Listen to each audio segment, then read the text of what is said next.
What is up, you guys? Welcome back to another video here on Footy Talks, and in today's video we're gonna go ahead and be talking about the semi-final match and tie overall between Inter Milan and Barcelona.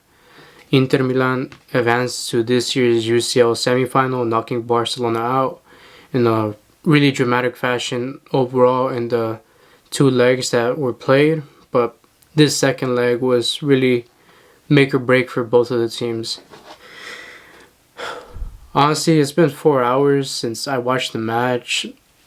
I didn't even really want to make the video. My head is like pounding, from watching that match because of so much emotion, so much drama in that match. And me as a Barca fan, a lot of heartbreak, unfortunately. But honestly, from all that, I think came one of the greatest UCL semi-final matches in history, and a lot of people are saying the same thing too, which I could really agree on, because both teams, not only in the second leg but even in the first leg, right from the start, they were playing with so much intensity, so much passion, and as a neutral, it's just great to watch.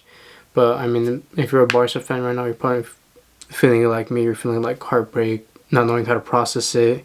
Even me right now, I'm still trying to process it, which is why I'm making this video, to just let all my thoughts and feelings out on this match.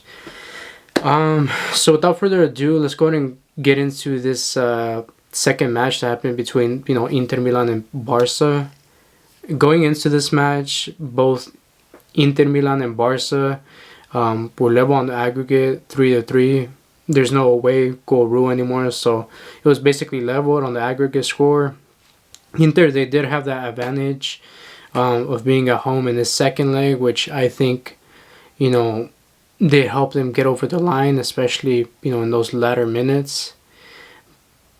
But still, despite having that home advantage, I think Barca,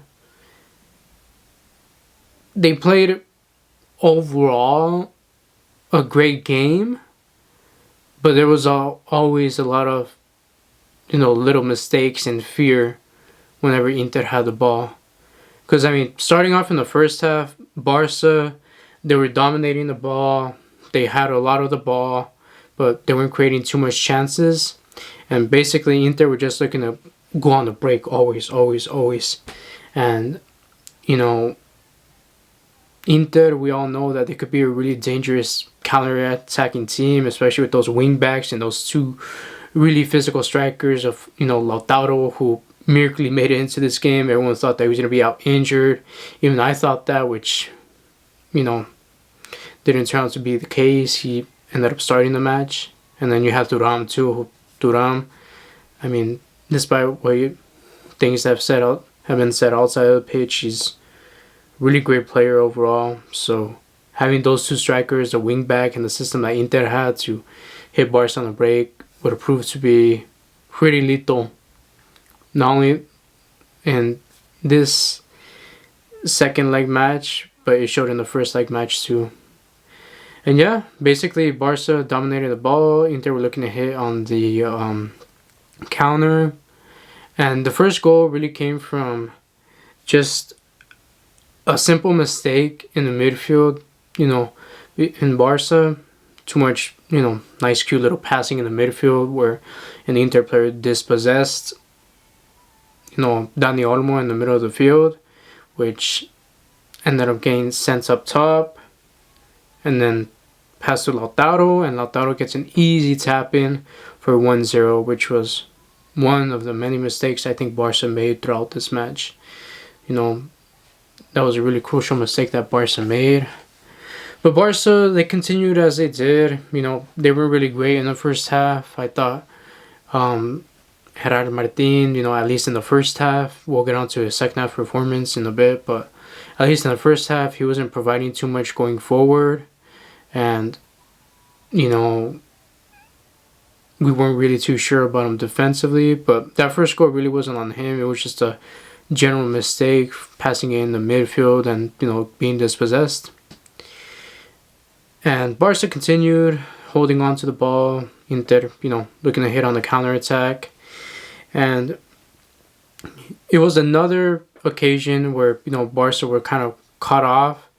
Kubarsi having to go in on Lautaro to make what it looked to appear to be at first a really great, game-saving tackle. But, once you rewind it back, you can see how clever Lautaro really was, putting his foot in front so Kubarsi could get the contact with him instead of the ball. Honestly, in the moment, I thought it was a robbery. I really thought it was. But, after watching the replays and stuff, we could see how there's a case for a penalty. Which, honestly, at that point, given that Barca went 2 down after Çalhanoğlu scored the second goal, I really thought that the tie was over. Because, to be 2-0 down at the San Siro against Inter, I really thought Barca was out. Which makes it even more heartbreaking, because of what comes in the second half. In the second half, Barca, they come out with so much more intensity, so much more intent to hurt Inter in the second half. And they did. They did. Gerard Martin, who I mentioned, didn't really have a great first half going forward. I don't know, he decides to turn into fucking prime Jordi Alba, Marcelo, and he helps in providing an assist to Eric Garcia's great goal. Honestly, the way Eric Garcia just hits it on the volley, oh my god. I don't know, but that was a golazo that just happened out of nowhere. And then, as a Barca fan, I really, started to have some hope. I was like, okay, is Barca going to do this again? And that was the case. Barca, again, for, what was it? I think it was the 3rd time in this whole tie.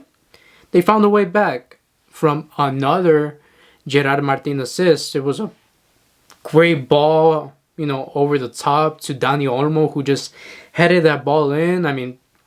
He kind of did cause that first goal, but he made up for it in the second half with that second goal, which put us leveled on aggregate again. What was it, 5-5 at that point, which was insane. 10 goals throughout UCL Semi Final tie. That's crazy in itself. And Barca, man, they just kept putting the pressure on Inter. And honestly, Inter, props to them. They did hold their own. And me, as a Barca fan, whenever Inter got the ball, I was shitting my pants. Honestly, I was just like, oh my god. Anytime Inter got the ball, I don't know. I just always felt that there was going to be some danger for Barca, especially with how Barca defends. They defend with that really high line. If it works well. But whenever it comes to, I don't know, I think it's just like 1v1s or something like that with our defenders. Or our defenders just being caught off guard. But I don't know. Sometimes our defense could be lacking and stuff. But yeah. Anywho, Barca just keep on attacking. And it isn't until, I think it's the 88th, 89th minute that Pedri releases Rafinha into a lot of space. And Rafinha, he hits the ball towards Sommer, who I'll get on to as well. Sommer makes a save on Rafinha's shot, but Rafinha, ends up putting it in the back of the net. And it's 3-2. It's 3-2.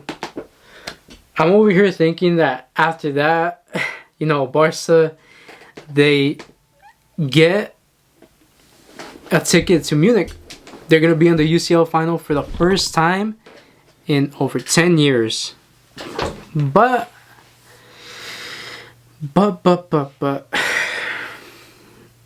and this is what's really heartbreaking about the whole thing. On the 88th minute, Barca score. They're winning the game 3-2. On their aggregate, it was 6-5. 88th minute. All Barca had to do was just hold on. Drop back. Drop all your 11 men back and defend. Do what you have to do to get over the line. But they don't do that. They don't do that. Barca, they continue to press high and high and high, and they continue to play with that identity of not stopping, keep on going, which works. It works throughout matches. It works throughout the match because Barca created a lot of chances, and props to Somner. Going on to Somner, oh my God, I don't know what Somner was on. He turned to like Prime Casillas, Buffon. Somner, he just turned into something else. Somner really kept Inter in that match. He saved a tap-in from Eric Garcia, which I think Eric Garcia, in all honesty, he should probably be doing better. But hey, it takes Somner to be in the right position to keep that out of the net, away from Eric Garcia. And then there was a lot of shots going towards Somner, a few from Lamine Yamal and so forth. Somner was just great overall. But going back to the point that I was making, it's good that Barca, throughout the match they attack. But when you're 3-2 up, minutes away from the final whistle, why? Why do you keep on insisting on pushing men up and up and up and up? That's what cost us the third goal. The third goal from Inter. Because we had all our defense, we had everyone pushed up, trying to press the goalkeeper, forcing him into a goal kick. And we all know Inter doesn't mind going long with those really tall physical defenders. You have Lautaro, you have Thuram, Taremi, you have all those tall defenders. So Inter doesn't mind going long. So anywho, Somner goes long to, I think it was Taremi or one of their strikers, I'm not sure. But Somner goes long, Inter wins the second header. And right there, passes it to an Inter player, I'm not sure who. That Inter player tries to pass it into Dumfries, but it's intercepted by Gerard Martin. Slightly intercepted. I really think that Gerard Martin should be doing way better for that. He should be clearing it out, kicking it out anywhere, but he tries to control it. I'm not sure why. But that happens. He tries to control it. Whether it's a foul or not on Gerard Martin, I don't know. But anyways, Dumfries, he wins the ball. He drives it down the line and puts the ball into Acerbi, who scores Inter's third goal. We could talk about the foul, but I think Araujo, he should be doing better. I think Barca, they should have, dropped deep just to be able to defend that one goal lead, but they didn't. And that proved to be costly for them, and their UCL aspirations. Because that goal, it came in the 93rd minute with minutes left to go. And that goal sent Barca and Inter into extra time. Sent us over through extra time. And we go into extra time. At this point, I'm pretty sure both teams are exhausted. At this point, it's just all tactics out the window, and they're just playing with pure willpower and determination of who wants it more, who could be more clinical, who makes the less mistakes. And in this case, it was Inter. Inter was more lethal. Inter, they made the less mistakes and were solid defensively. Yeah, Inter's fourth goal comes from David Frattesi. He gets it laid off to him, and he scores a curler. Nothing that really Szczesny could do for that goal or any of the other goals. Mainly, I don't think so. I just think that that goal along with, I think, majority of all of them from Barca could have been avoided. But hey, Inter scored the fourth goal. Barca are have three, and then in the match it's 4 goals to Inter, 3 to Barca. In the aggregate, it's 7-6, and yeah, that goal came on the 98th, 99th minute. So the rest of the extra time, Barca just kept on chasing, trying to chase the chances. And again, going back to Sommer, what a great performance he had, because he continued to bail Inter out again and again and again whenever Inter's backline was breached. I mean, he did take out a few great saves. I mean, one of them from Lamine Yamal that looks like was going into the back net. It was a fingertip save that Sommer made, and that was really the difference. I mean, Inter were just more solid defensively, and they were lethal with the chances they had, and that really showed to be the difference between Barca and Inter. I mean, like I said at the beginning, overall, I think both of the teams, they played really great matches. I mean, both of the teams played with such intensity, such passion, not giving up, which honestly, it gave us one of the greatest semi-final matches in the UCL ever, in all honesty. And I could agree with most people when they say that as well. I mean, as a neutral standpoint, it was quite a spectacle to watch. As an Inter fan, I'm pretty sure you guys are, ecstatic, excited, thrilled to be in your second UCL final in 3 years, which honestly, props to you guys. You guys really do deserve it. To, Inter fans, the coach. It's a really great team that I think shouldn't be underrated in the semi-final. Whether it's against PSG or Arsenal, it doesn't matter. This Inter team, they're something to look out for, as us Barca fans could see. As for Barca fans, I mean, trust me, I could understand the feelings that you're going through. It could probably be pain, heartbreak, confusion, and so forth. And I'm not sure if I said this at the beginning of the video. I mean, I don't even know what I said at this point. At this point, I'm just kind of rambling on. But this loss feels almost as bad as the Liverpool loss, but in a different way, because we're right there. We're right there. We were so close to the UCL final. All we had to do was hold on 5 more minutes and we would have been in the UCL final after 10 years. But we didn't. We didn't. We made mistakes and we paid the price for it. Unlike that Liverpool final, though, this team, this really young group of players, you got Lamine Yamal, you got Pedri, you got, Gerard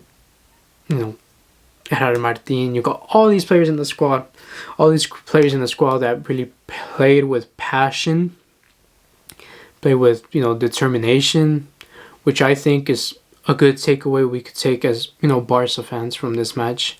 I know a lot of, fucking Madrid fans, PSG fans, whoever the fuck, they're going to be making fun of us, saying, oh, Barca does keep crying, whatever, but nah, I still think that this team, they have something special. There still is, some work to be done, some adjustments to be done, but I think that this Barca team is something truly special and something to watch for sure. Something to keep an eye out for the rest of Europe. And yeah, just hopefully moving forward, we could be better the next time around. And yeah, I mean, Inter, they're going to the final. They still got that league race against Napoli to go.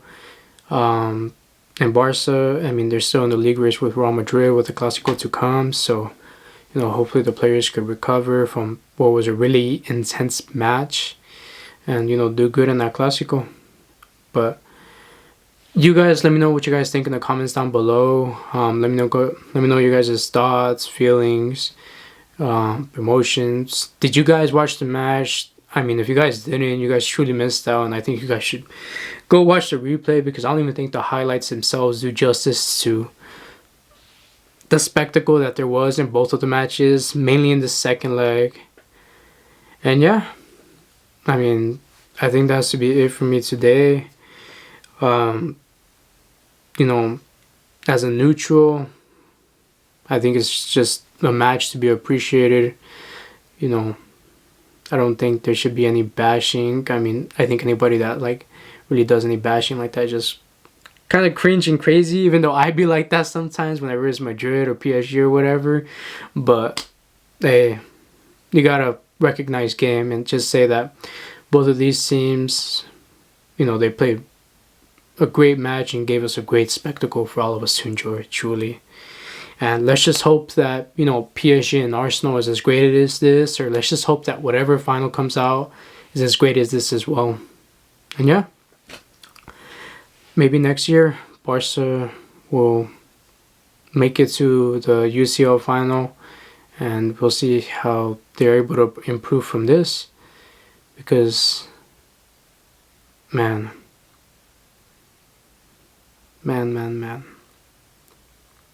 Barca really were favorites to win this year's UCL, which, I mean, I've been watching them all year, and I really thought so too. I mean, same thing with Liverpool. Everyone thought that Liverpool was gonna, you know, be in the final of the UCL, but hey, this competition's unpredictable. You gotta love it. You know, you gotta appreciate it. It gives us so many highs, so many lows. But hey, it's soccer. You know, it's soccer. We just gotta try to enjoy it and try not to let the heartbreak get to us too much. But still trying to process it. Still trying to let it sink in. This one's gonna stink for a while for sure. Stink for a while. So in that case, then, you know, if you guys tuned into this video today, you know, I really appreciate you guys. I know I haven't been making videos that much lately, but I'm trying to work on that to try to be a little bit more consistent. And I hope that you guys enjoy the video or could relate to, you know, some of the stuff that I was talking about. So yeah, don't forget to like, comment, subscribe, share this video. And yeah, until next time, I'm gonna go ahead and try to cope with this more off camera. Alright, y'all. Until next video. See ya.